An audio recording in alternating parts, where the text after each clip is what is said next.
ඔන්න යාළුවනේ සුපුරුදු විදිහටම අදත් ඔයාලා වෙනුවෙන් ජහුට ටෙලිනාට්‍ය ගැන ලස්සන වීඩියෝ එකක් අරගෙන ආවා.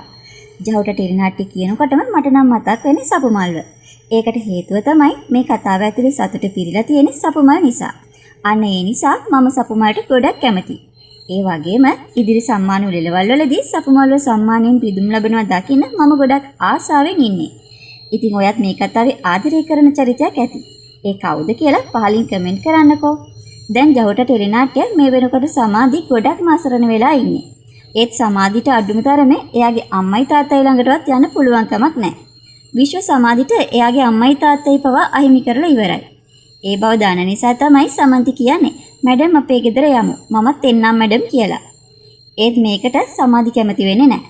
මොකද කාටවත් කරදරයක් වෙන්න සමාධි කැමති නැහැ.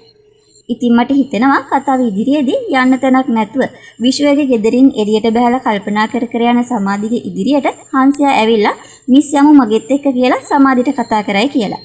ඉතින් ඔයාට මේ ගැන මොකද හිතෙන්නේ? ඔයාගේ අදහස පහලින් කමෙන්ට් කරන්න. එහෙමනම් මේ වගේ තවත් වීඩියෝ එකකින් ආයෙත් හමු වෙමු. එතකම් පරිස්සමෙන් ඉන්න. ගිහින් එන්න. මම ඔයාගේ ආදරණීය චන්දි.